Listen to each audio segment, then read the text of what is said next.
Hello, Year 5. This is your science lesson that we're going to talk about this afternoon. It's a bit of an experiment one. There's not much writing involved with it, but I'll talk about that in a bit. So, for your starter, I want you to think about what we need to make sure a scientific test is a fair test. So, we've talked about this before, haven't we? We've done science in the past.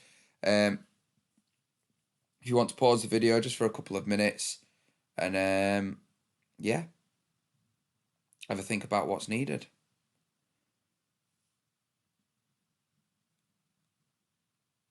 Okay, so the things we need to make sure a scientific test is a fair test are we need to keep one thing. We need to change one thing. We need to keep a lot of things the same to make sure there's no variations in the result.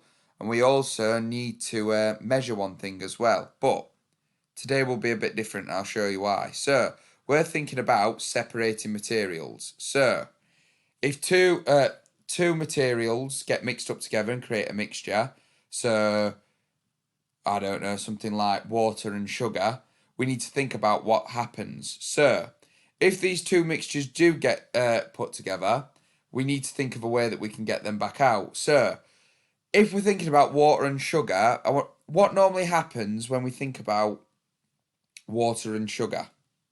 When they mix together, if you're making a cup of tea and you put the sugar into the water, what happens to the sugar?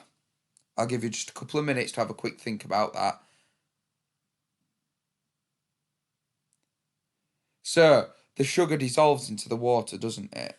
So, as the sugar goes into the water, it starts to disappear, it clears up, and then the water becomes sweeter tasting because the sugar's sort of mixed in with the water. So, if we wanted to do that, if we use this thing here, which is called a sieve, would that be probably the best way to separate those mixtures again? I don't think it would it? Because the water would just flow straight through it and the sugar would still be in the water.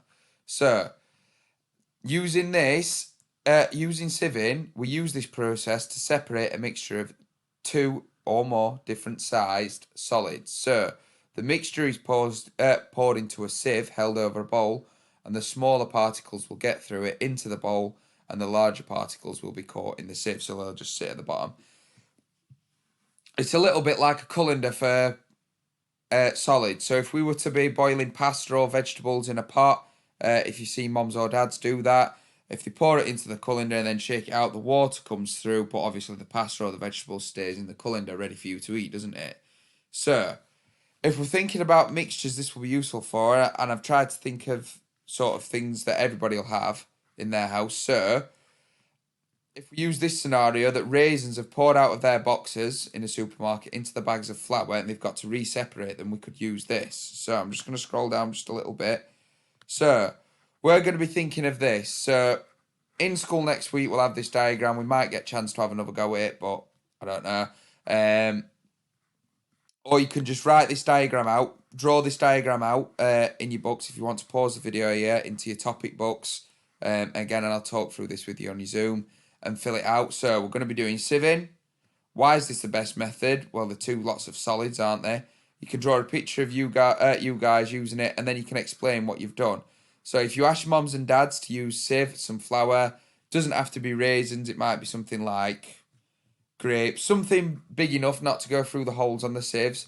Mix that mixture up and then pour it through the sieve and sort of see what happens. If you go onto the blog as well, this video will be under my video, that is in this one here, and then we'll be able to see how sieving works and you'll be able to explain it. And again, hopefully we'll have a bit more time to do this next week, but this will be a really, really good go for you to think about the different sieving methods, sort of have a think. So again, you can draw this diagram out to fill it out.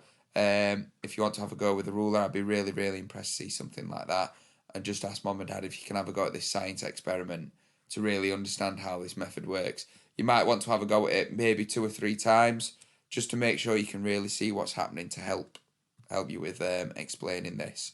Okay, I'll see you on the Zoom, and yeah, have a lovely day. Take care.